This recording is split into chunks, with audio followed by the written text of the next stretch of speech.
Let me ask you something real quick.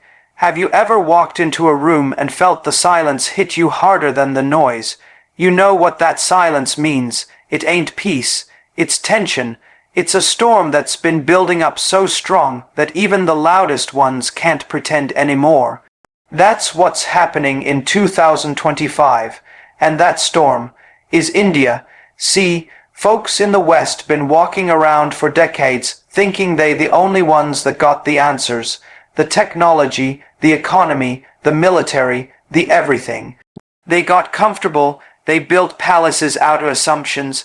They thought the brown man in the East would always be the back office guy, do the tech support, run the call centers, dance at weddings, but never challenge the throne. But 2025 said otherwise. India ain't just knocking on the door no more. India done kicked that door clean off the hinges, walked into the room and sat at the table like, y'all been waiting on me, I'm here now. And now let me tell you why they scared. And I mean trembling scared. Not the kind where you post press releases and pretend you ain't watching. I mean the kind where you sit in backroom meetings, whisper behind closed doors, hold secret emergency summits trying to figure out, how did they do this? When did this happen? Who let this happen? They scared because India ain't growing the way they expected. Nah, it ain't just about GDP and graphs. It's about identity. It's about power mixed with pride. India ain't growing like a Western clone. It's growing like a civilizational giant, remembering its own strength. You see, for the longest time, the West dictated the rules of the game. They said this is how you build power, this is how you trade, this is how you speak, this is how you act. They exported their values with their currencies. But now India's saying, thanks for the invitation, but we brought our own blueprint. You want to know the kind of fear that strikes a man? It's when the person you underestimated for so long becomes your competition. And not just competition, but competition that ain't copying you, not playing by your book, and still winning. India is winning without begging. India is innovating without imitating. India is rising without apologizing.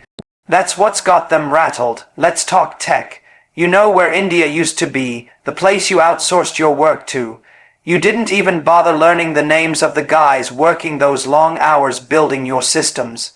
But now, India is where unicorns are born overnight, where young kids from Tier 2 cities are building billion-dollar apps while still living with their parents. You got IT grads turning global problems into local solutions and exporting them back to Silicon Valley. The West sees it.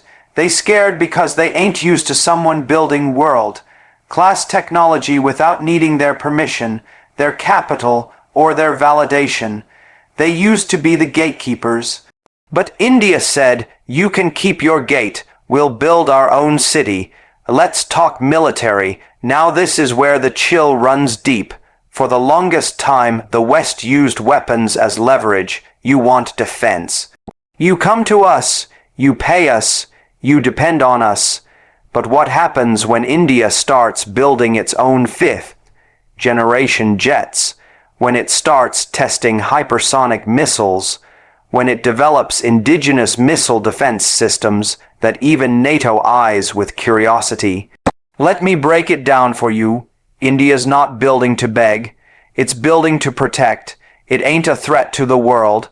It's a threat to the status quo. And that's the scariest kind of threat for a superpower that ain't used to sharing the top shelf. You know what really shakes them up? It's when you realize India's growth ain't coming from chaos, it's coming from consciousness. That nation ain't just throwing money at problems. It's applying ancient wisdom with modern tools. It's using yoga to stabilize its youth and AI to scale its ambitions. That's not a regular combination. That's a cultural force being turned into a competitive advantage. And here's where it gets deep. The West always figured that once a country gets rich, it'll start acting like them. Drop the culture, pick up the lifestyle, embrace the decadence, chase the dollars. But India's saying, we'll take the prosperity, but we ain't losing the soul. That balance. That freaks the hell out a Western think tanks. Because the Playbook says modernity requires Westernization.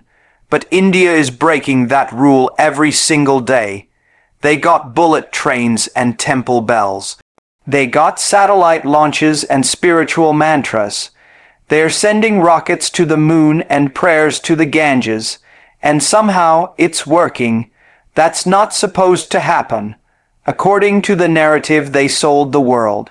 But the world is watching now, and the West is sweating bullets. Let's not forget economics. We ain't just talking numbers, we talking influence. India used to be a market you sell to. Now it's a market that sets prices, drives innovation, and shapes global decisions. When India negotiates oil deals in rupees, the dollar don't like it. When India talks about digital public infrastructure for the global south, Silicon Valley gets nervous. When India leads BRICS plus negotiations and proposes alternatives to SWIFT, Washington starts holding urgent finance meetings. You see, money ain't just currency, it's control, and the moment you start losing control of the financial narrative, you start losing grip on the world. That's why the fear ain't about India getting rich. It's about India getting independent. They terrified because India's growth is not colonial, it's conscious, it's deliberate, it's ancient power reborn in a digital body. That kind of growth don't kneel. That kind of growth don't ask. That kind of growth don't wait. And you better believe this. They scared of the silence too, because India ain't out here bragging every move. It ain't loud. It's strategic. It's patient. It's silent when it needs to be, and surgical when it acts. That unpredictability, that drives the West crazy, because you can't manipulate a man who ain't playing to your timeline. They used to running the show. And now, they ain't even sure who's writing the next scene. India's rise ain't just a surprise. It's an earthquake. One that's been building for decades underground while the world looked the other way. And let me tell you something that's gonna mess with their minds even more. India's rise ain't just for India. India is lifting others as it climbs. Africa looks at India and sees a partner, not a master. Southeast Asia sees balance. The Middle East sees respect. Even Latin America says, if they can break the chain, maybe we can too. That's why the West is scared, because India ain't replacing them. India's inspiring the ones they kept under, and inspiration is a wildfire. Once it spreads, no empire can contain it. Now I'm gonna tell you something raw. They thought India would always be a chessboard. Turns out India was the player, and now they see India teaching others how to play. And here's the most dangerous part, India's youth. Over 600 million young minds, sharp, hungry, awake, connected. These ain't kids just dreaming of jobs in New York or London. These are kids dreaming of building the next Infosys, the next ISRO, the next Bharat Electronics. They dreaming in Sanskrit, coding in Python, and negotiating in Mandarin. They ain't running from India. They're running toward it. That's the new fear. When the best brains stop emigrating and start building right at home, the power starts shifting, quietly, but permanently. Let's take a minute to understand how the narrative is flipping. For decades, the West painted itself as the hero, the savior, the light of the world. But now India's walking in saying, we were the light before your first lamp was lit. We ain't learning, we're remembering. Phew, you talk like that. You shake the room. And that's exactly what's happening. Every time India hosts a G20, the world watches different. Every time India brokers peace, trades in rupees, builds infrastructure for neighbors, launches a health mission, uplifts farmers with tech, or reclaims stolen artifacts, they shift the energy, and energy. Don't lie. Now listen close. India ain't perfect. No country is. But perfection ain't the goal. Power with purpose is. And that's what India is walking with in 2025. Purpose, conviction, and a memory of what it once was.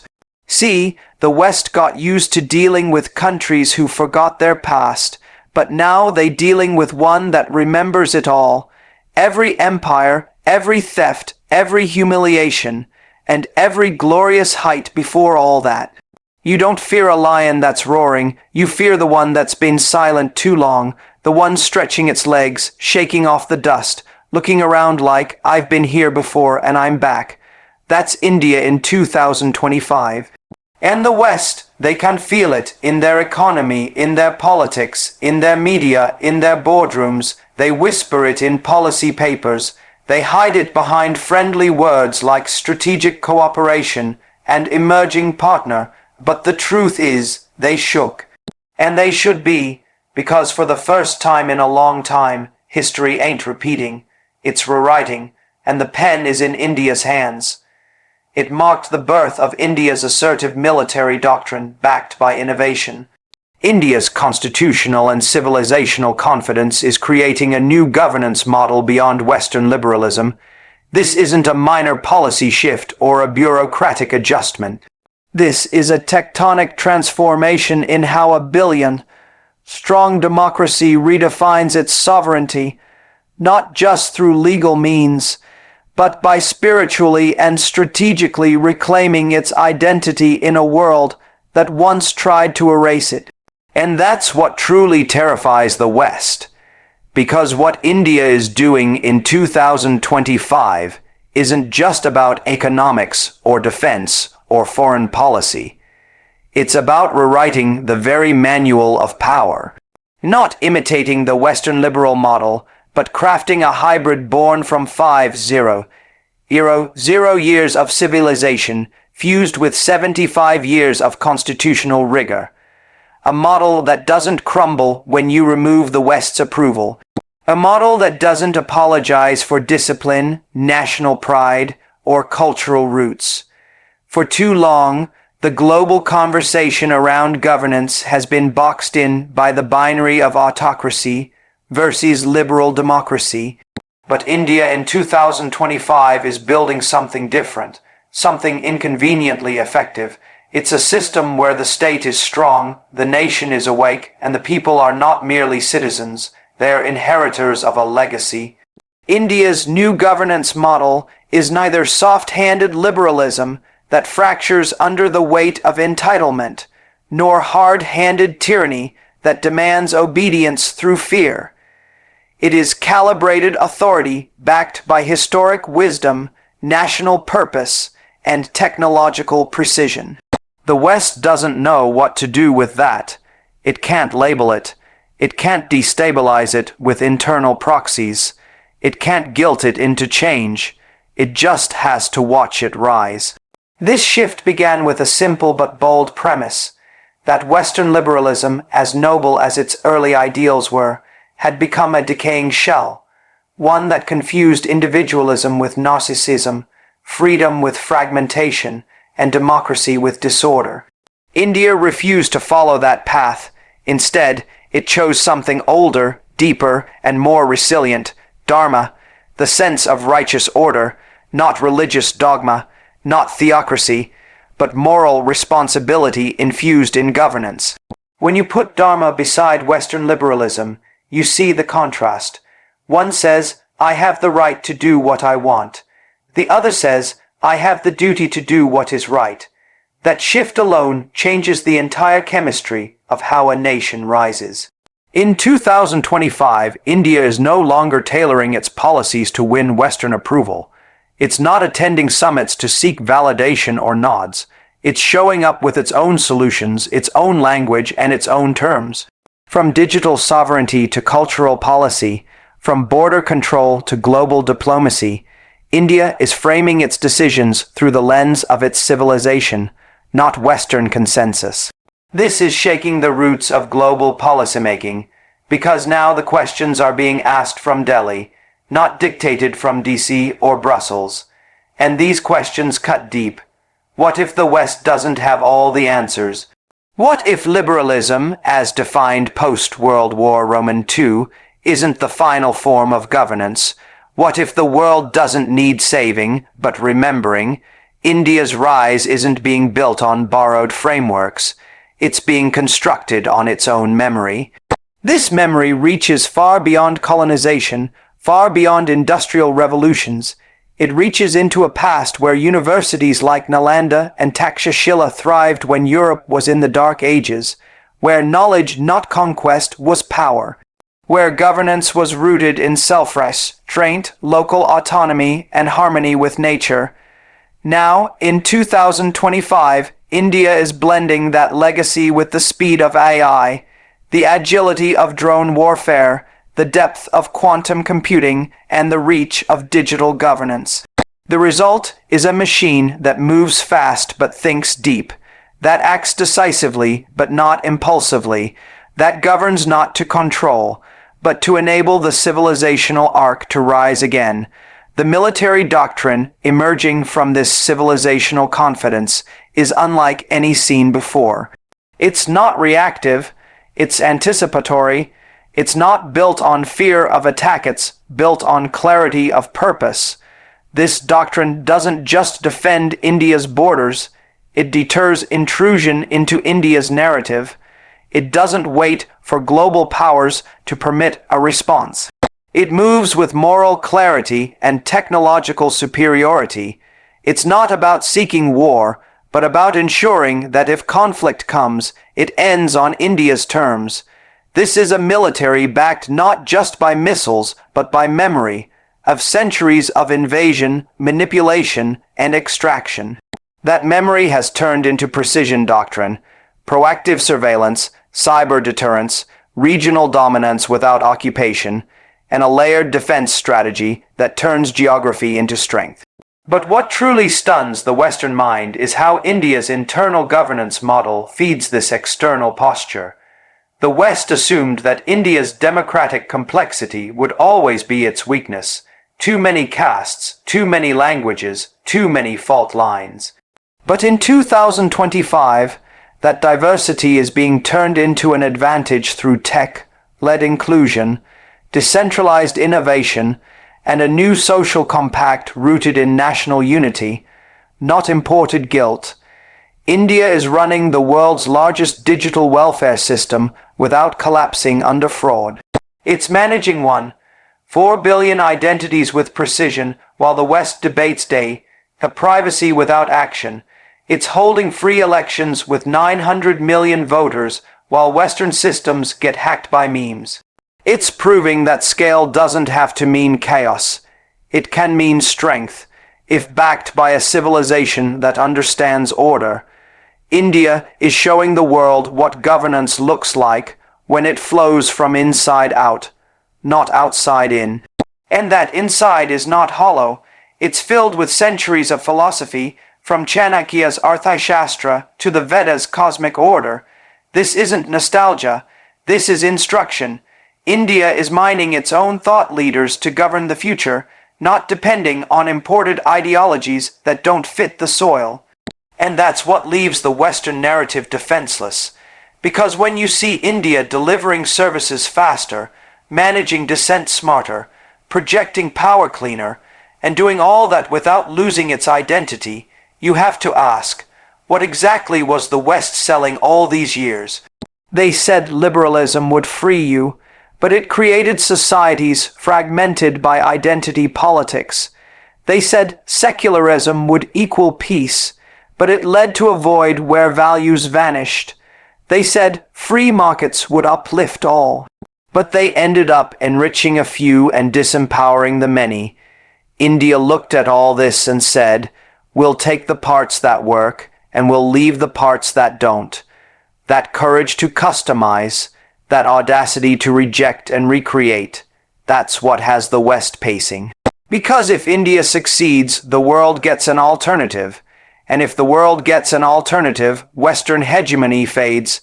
That's the real fear. Not that India will dominate the world, but that India will liberate it from the myth that there's only one right way to govern, to grow, to live. And that myth is already cracking.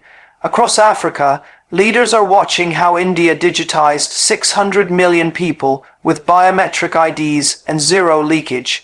In South America, activists are studying how India handled pandemic vaccine diplomacy without turning it into a profit game.